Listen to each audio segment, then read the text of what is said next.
Jibreel is the first living, breathing creature of Allah. He is the first creature that's ever been given a soul, without any parents.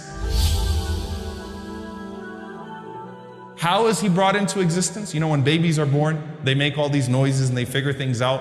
What about the malaika? What about Jibrail alayhi salam? When he was brought into existence, what did he say, right? Sa'id ibn Musayyib radiallahu anhu narrates, as the angels are brought into existence, they say, La hawla wa la quwwata illa billah. There is no power or might except that of God.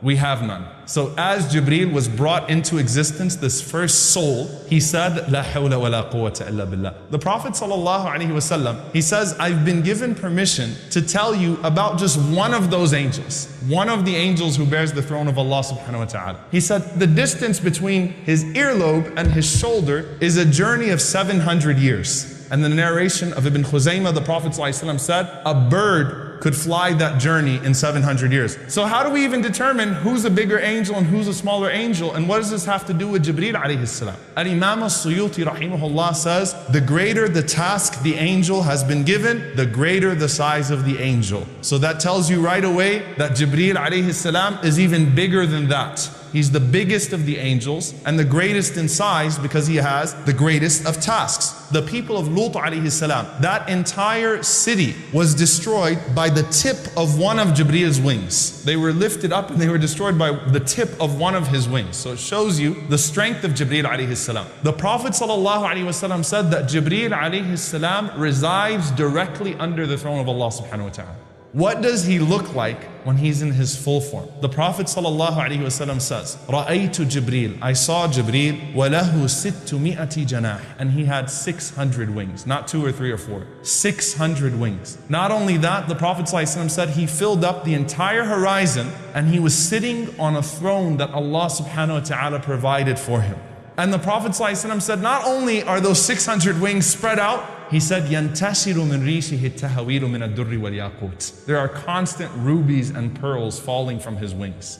In a narration in Ahmad, the Prophet ﷺ said, the color of his wings are khadra, are green, and the soles of his feet are green. There's not a single prophet of Allah that you study except that there's a mention of Jibreel. Seriously, just go through Qasas al-Anbiya, the stories of the prophets. You'll find a mention of Jibreel alayhi salam in some way, shape, or form. He's got to be there because he has been sent to 124,000 prophets. In the hadith in Muslim Imam Ahmad, there were 124,000 Anbiya. Amongst them, 315 were messengers, were rusul. He has been sent to each and every single one of them to teach them, to raise them, to support them, to protect them. He was there. When Adam alayhi salam was expelled from paradise, did Allah communicate directly with Adam anymore? No. Now Jibreel becomes the intermediary between Allah and Adam alayhi salam. When Adam passes away, they didn't know what to do with his body, obviously, because human beings had never experienced death before. Allah sent Jibreel alayhi salam and a group of angels. They washed the body of Adam alayhi salam. They shrouded Adam alayhi salam. They buried Adam alayhi salam. So he's there from the very start, even with Adam alayhi salam. Then comes the very long, one of the longest hadith actually in Sahih al-Bukhari is this hadith where the Prophet ﷺ mentions Hajar running from Safa to Marwa, running around, carrying her baby Ishmael, looking for anyone to help her. She's in an abandoned place. There's no one there, right? And the Prophet ﷺ says, all of a sudden she heard a sound. She said, come forth if you have anything good to offer. So the Prophet ﷺ says, فَإِذَا Jibreel. Suddenly it was Jibreel. Then the Prophet ﷺ said, Jibreel did this. He struck the ground with his heel. When Jibreel did that, the water obviously started coming from the earth in huge loads. Zamzam comes bursting out of the ground. And the Prophet ﷺ said, Rahimallah Ismail. May Allah have mercy on the mother of Ismail. What she did was she carved out the well because she was afraid that the water would go all over the place and nothing would be left. And the Prophet ﷺ said, had she not done that, then the entire earth would have been touched by Zamzam. Now, subhanAllah, think about the miracle of Zamzam, right? You know how big it is in dimensions? 8 by 3. And in an official research that was done on Zamzam, it pumps 8,000 liters per second. That means 691 million liters per day, Zamzam. Think about how many millions of gallons, subhanAllah, people are constantly drinking from it. It has never dried up. That's just from the strike of Jibreel's foot, okay? You're still drinking from it till now. So that's your connection to Jibreel alayhi salam until today, subhanAllah. When Ibrahim and Ismail finished building the Kaaba, and Ibrahim said, Arina manasikana. Oh Allah, show us the rituals. The Prophet ﷺ said, Allah sent Jibrail alayhi salam, and Jibrail alayhi salam did the Hajj with Ibrahim. Step by step, he took him through the manasik of Hajj. And one shaitan tempted him from the places where the Jamarat are today. Jibrail is the one who told Ibrahim to throw stones at him. And we do that today in commemoration of that moment that Jibrail told Ibrahim, throw those stones at shaitan. Do you ever associate Yusuf alayhi salam with Jibrail alayhi salam? You don't, you don't see, you could listen to an entire series on Yusuf alayhi salam and Jibrail never comes into the picture. But he is there. Where is his first encounter with Jibrail? You know where it is? When his brothers threw him into that well. And Yusuf alayhi salam went plunging to the bottom. He landed in the hands of a man that he's never seen before. Jibrail alayhi salam. Jibrail caught him to make sure that the fall was not too harsh on him. Allah does not lose you. Allah does not let you go to waste. With Isa alayhi salam, Allah Azza wa Jalla says, أَيَّدْنَاهُ بِرُوحِ الْقُدُسِ. We supported him with the Holy Spirit. And Allah even mentions it as a favor to Isa alayhi salam. أَيَّتُكَ, I supported you with Ruh al-Qudus, with the Holy Spirit. The only angel that could take a prophet and ascend and descend through the heavens is who? Jibreel. So when the plot was made to crucify him, the angel that was sent to him to take him through the heavens and to place him there until Allah subhanahu wa ta'ala decrees that he returns was Jibreel alayhi salam. When does the Prophet ﷺ first see Jibreel? As a young child.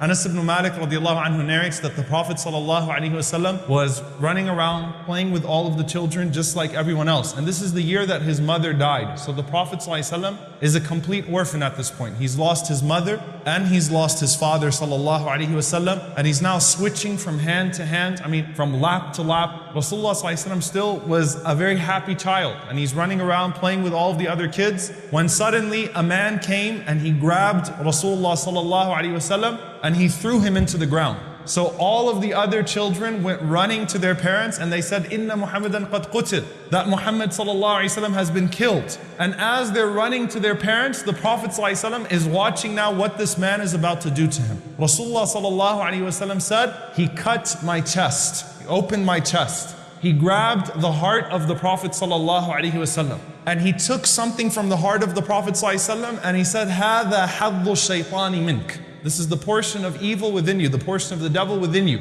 And he threw it. Then the Prophet ﷺ said, he proceeded to wash my heart in a golden vessel of Zamzam.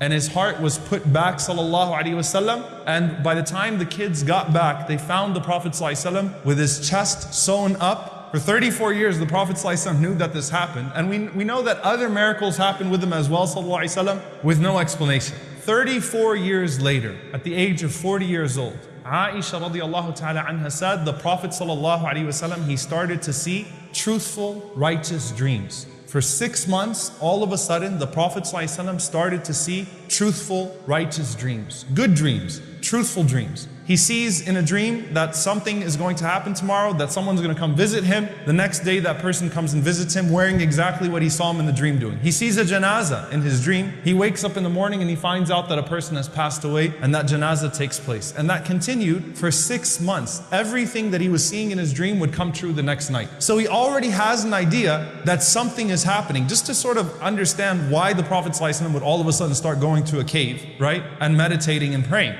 Right? Something is very strange is happening with him sallallahu alaihi wasallam as he's seeing these things. Then suddenly Aisha radiallahu anha says, Allah bestowed the love of seclusion on the Prophet sallallahu alaihi wasallam. Suddenly he loved to be alone. Rasulullah sallallahu alaihi wasallam would climb up to Hira. Now Hira is about a 2-hour climb. Suddenly as the Prophet sallallahu alaihi wasallam is there one day, he sees Jibreel alayhi salam. Now, did Jibreel come to him in the form of an angel or in the form of a human being? In the form of a human being. So you might be thinking to yourself, why in the world was the Prophet ﷺ scared then? Well, think about it. You're 2 hours up there, no one's around you, and then all of a sudden you see a strange man standing at the mouth of the cave and he's just staring you down. He's not saying anything. A future narration gives us an idea of what happened to the Prophet ﷺ. Rasulullah ﷺ, when he told Khadija what happens, he said, جَاءَنِي الَّذِي أَتَانِي فِي الْمَنَامِ. The one who I was seeing in my dreams came to me. So that further establishes that the Prophet ﷺ had already seen Jibreel in his dreams. And so he's thinking that this is strange, I'm not sleeping right now, I'm not dreaming, which explains why Jibreel grabbed him, he hugged him. This is real, Iqra, read. That's the process of that revelation coming to the Messenger sallallahu alaihi wasallam. Not only that, dear brothers and sisters, but you know when you recite Quran, That's the easiest way to get angels to surround you is to start reading Quran. You know why? Because the angels have not been given the gift of the recitation of the Quran. And some of you are like, wait, what? The angels do not recite the Quran. يَسْتَمِعُونَ إِلَيْهِ. They listen to it. There are only a few angels that Allah subhanahu wa ta'ala has actually given the gift of the recitation of it. Obviously Jibrail alayhi salam and some angels, but for the most part the angels, they listen to it. So when you start to recite Quran in the Quran al-Fajr, كَانَ مَشْهُودًا. The angels witness that. The angels surround the people as they recite the Quran because they love to hear it since they don't recite it. SubhanAllah. He's with the Prophet ﷺ in every single hardship the Prophet ﷺ goes through. For example, Abu Jahl says that if this man puts his face in the dirt again in front of us, in front of the Kaaba, he swore by Allat wal Uzza, he swore by the idols that I'm going to step on his neck and I'm going to kill him. I'll do away with him. It'll be the end of Muhammad ﷺ. Prophet ﷺ, he comes out, he starts to pray in front of the Kaaba. Abu Jahl starts walking towards the Prophet ﷺ. Suddenly he puts his hands on his face, he screams and he runs. And they asked Abu Jahl what happened. He said, the ditch of fire. And he started saying these things like, there is something between me and him. When the Prophet ﷺ finished his salah, the companions came to him, they said, what happened? He said, لَوْ فَعَلَهُ لَأَخَذَهُ jibreel. He said, if he would have tried that, Jibreel would have killed him. Like I know Jibreel is there and Jibreel would have done away with Abu Jahl. Al-Qadi Ayyad, he writes a very famous seerah of the Prophet ﷺ called Ash-Shifa, the cure. He describes a narration, an incident that took place between the Prophet ﷺ and Jibreel. Rasulullah ﷺ asked Jibreel, he says, you know, Allah says in the Quran, وَمَا أَرْسَلْنَاكَ إِلَّا رَحْمَةً لِلْعَالَمِينَ. We have not sent you except as a mercy to all of the worlds. He said, did any of my mercy reach you? I mean, you're part of the world, you're the realm of the malaika, you're the realm of the angel. Did any of that rahmah reach you? Jibreel alayhi salam responded and he said, Ya Muhammad, Wallahi innaka ahabbul anbiya'i ilayk. He said, I swear by Allah, you are the most beloved of the prophets to me. I've never been sent to someone that I loved more than I loved you. He said, and it was through you that I gained security. What does he mean by that? He said, I used to wonder about my fate until Allah revealed to you عند ذو العرش مكين, that he's established in his position with the owner of the throne. Before that was revealed to you, Jibreel used to wonder what would happen to him at the end of this all. When Allah revealed that to the Prophet ﷺ, Jibreel felt the rahmah of the Prophet ﷺ. As the Prophet ﷺ starts to experience the end of his life, Abu Sa'id al-Khudri radiallahu ta'ala anhu, he narrates that the Prophet ﷺ was standing amongst us and Rasulullah sallallahu alayhi wasallam was speaking, and the Prophet sallallahu alayhi wasallam, he simply said, Allah has given a choice to one of his servants between that which is in this world and that which is with Allah. He said, and that servant chose that which is with Allah. Now the Prophet ﷺ was completely healthy, nothing was wrong with him. So the Sahaba assumed what? That this is just some analogy that he's giving. He's just talking about some servant, maybe in the past or something like that. He was given the choice between that of this world and that of the hereafter. But Abu Sa'id says Abu Bakr broke down into tears. And he said, later on we realized that the Prophet ﷺ was talking about himself. Huwa al-Mukhayyar. He was the one that was given that choice. And Abu Bakr was the only one who caught it. From that incident onwards, the health of the Prophet ﷺ started to deteriorate rapidly. The fever got to him, and Rasulullah ﷺ started, slowly, his mobility was reduced. He couldn't come out as frequently, couldn't walk, he couldn't stand when he prayed. It started to affect the Prophet ﷺ, and started to get to him. Inside of his home, everyone was crying because they knew that the Prophet ﷺ's time was nearing its end. Aisha radiallahu anha then, she was, moving the Prophet ﷺ where he needed to be moved. She held the Prophet ﷺ tight, and Rasulullah ﷺ was leaning against her chest. And Rasulullah ﷺ, his eyes fell to the side on Abdurrahman ibn Abi Bakr radiallahu anhu, her brother, and he had a siwak in his pocket. And Aisha says the Prophet ﷺ's eyes fell on it, and so I knew that he wanted it. So I said to Rasulullah ﷺ, do you want that toothbrush, the siwak? And the Prophet ﷺ, he nodded his head. So Abdurrahman gave it to her and it still wasn't used. So she chewed it and she softened it and she put it in the mouth of the Prophet ﷺ.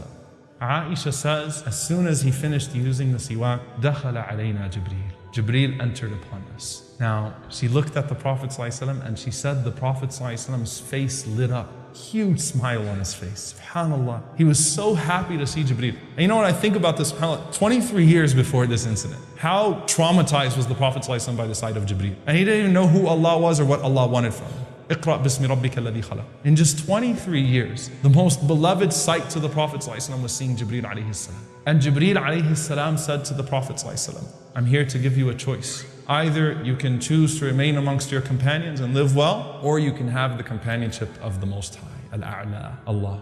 Jibreel alayhi salam, when he said that, the Prophet ﷺ responded, Bal rafiq al-a'la, Bal rafiq al-a'la. Allahumma rafiq al-a'la. Oh Allah, the companionship of the Most High. I want the companionship of the Most High. I want the companionship of the Most High. Aisha radiallahu anha, she says that the Prophet ﷺ's soul left his body as he was saying, Ar-Rafiq al-A'la, the Most High, the companionship of the Most High. His hand fell and the Prophet ﷺ died. Now the Prophet ﷺ, he left this world, and subhanAllah, everyone will leave this world. And the Prophet ﷺ said, even Jibreel will die. Can you imagine that? Even Jibreel alayhi salam will die. The Prophet ﷺ said that after the horn is blown, and the only ones that stand, إِلَّا مَنْ شَاءَ رَبُّكَ, the ones who your Lord willed, Allah subhanahu wa ta'ala will have in front of him Jibreel, Israfil, Mikal, and the angel of death. Al-Muqassimati amra. Those who apportion the command of Allah, and Allah asks the angel of death, who remains? And the angel of death says, Oh Allah, your noble face, you're here. Abduka, me, Abduka Jibreel, your servant Jibreel, your servant Mikal, and your servant Israfil. Allah says, take the soul of Mikal. And Mikal's soul is taken from him. Then he says, who remains? He said, Ya Allah, you, me, Jibreel, and Israfil. And he says, take the soul of Israfil. And Israfil's soul is taken from him. And he says, who remains? And he says, Wajhuka al-Baqi al-Kareem, your noble face, O Allah. Abduka hadha, this servant of yours, wa Abduka Jibreel. We're the last two standing. Allah says, take the soul of Jibreel. The Prophet ﷺ said Jibreel would fall on his face as his wings spread out, glorifying Allah subhanahu wa ta'ala. He would die in tasbih, subhanallah. His face hits the ground as he makes tasbih to Allah. Then he says, who remains? And the angel of death says, Ya Allah, it's just you and me. And Allah subhanahu wa ta'ala says to the angel of death to die. And the angel of death dies. And Allah subhanahu wa ta'ala says, كُلُّ مَنْ عَلَيْهَا فَانٍ. Every single person perishes. وَيَبْقَى وَجْهُ رَبِّكَ ذُو الْجَلَالِ وَالْإِكْرَامِ. And only the noble face of your Lord remains. And Allah subhanahu wa ta'ala would ask himself, لِمَنِ الْمُلْكُ الْيَوْمِ. To whom belongs the dominion today? Where are the oppressors? Where are the dictators? Where are the oppressors? Where are those that used to kill innocent people and harm people? Where are those that stakbaru, that had pride in this world and that thought that they owned things and thought that they were kings and thought that they had unquestioned authority? Where are they today? أين ملوك الأرض? Where are they? Allah subhanahu wa ta'ala says, لِمَنِ الْمُلْكُ الْيَوْمِ. To whom belongs the dominion today? Allah says to himself, لِلَّهِ الْوَاحِدِ الْقَهَّارِ. To Allah, the one, the subduer. Allah subhanahu wa ta'ala. It's only him. Now on the day of judgment, the Prophet ﷺ says that as we all come back, the Prophet ﷺ says the earth is flattened out of the glory of obedience to Allah subhanahu wa ta'ala. And he says each and every single person will not be able to move from the spot that they are standing in the place of assembly. And he says, sallallahu alayhi wa sallam, ثُمَّ أُدْعَى أَوَّلُ النَّاسِ. And I would be called the first of people. I would be the first person to be called to Allah. And he said, so I would enter upon Allah subhanahu wa ta'ala, وَأَخِرُّ سَاجِدًا. And I would fall in prostration. He says, ثُمَّ أَرْفَعُ رَأْسِي. And I would raise my head, فَإِذَا جِبْرِيل عَنْ يَمِينِ الرَّحْمَنِ. And suddenly I'll see Jibreel on the right side of the most merciful. And you know what he says in this hadith, subhanAllah? He says, وَاللَّهِ مَا رَآهُ قَبْلَهَا. I swear by Allah, he never saw him before that day. Jibreel has never seen Allah subhanahu wa ta'ala. The vision of Allah cannot be grasped. On the day of judgment, that would be the first time Jibreel would actually be able to look at Allah subhanahu wa ta'ala. Wallahi ma ra'ahu qablaha. So when the Prophet ﷺ sees him, he points to him and he says, Ya Rab, inna hadha akhbarani annaka arsaltahu ilay. He says, oh my Lord, this one told me that you sent him to me. فَيَقُولُ اللَّهُ صَدَقْتَ. Allah says, you've told the truth. Why does the Prophet ﷺ choose to do that on the day of judgment? Why does he feel that inclination? Because on the day of judgment, every messenger is being asked whether he delivered the message or not. The Prophet ﷺ vouches for Jibreel before he's even asked. Oh Allah, he said you sent him to me. He did his job. And Allah says, Sadaqt. Can you talk to Jibreel in Jannah? Can you be with him? Can you? Anta ma'man ahbabt. You're with the one that you love. Not only that, the Prophet ﷺ says, Ra'aytu Ja'far. I saw Ja'far radiallahu ta'ala anhu, wa huwa yatiru fil jannati ma'al malaika. And he was flying in Jannah with the angels. You could get your pair of wings and you could fly with Jibreel alayhi salam in Jannah. And subhanAllah, one of my favorite things about talking about Jibreel, as opposed to talking about some of the companions of the Messenger sallallahu alayhi wasallam, is that you can actually interact with Jibreel right now. You know how? The Prophet ﷺ, he says in an authentic hadith, and actually Anas radiallahu anhu says, and Abu Talha says, one time the Prophet ﷺ, all of a sudden his face was just full of joy. So he said to him, Ya Rasulullah, what is it? May Allah keep you happy. He said, Ja'ani Jibreel. Jibreel just came to me. فقال أما يرضيك يا محمد أن لا يصلي عليك أحد من أمتك إلا صليت عليه عشرة. Aren't you pleased, O Muhammad sallallahu alaihi wasallam, that no one says sallallahu alaihi wasallam except that I send salawat upon them 10 times? Jibrail alayhi salam as well. Inna Allah wa malaikatahu yusalluna ala nabi. Allah and the angels send their salawat on the Prophet sallallahu alaihi wasallam. And when you send the salawat on the Prophet sallallahu alaihi wasallam, Jibrail alayhi salam responds to you as well. Allah responds to you and Jibrail alayhi salam responds to you. So you want Jibrail alayhi salam to say your name right now? Sallallahu alayhi wasallam. Allahumma salli wa sallam ala nabiyyina Muhammad.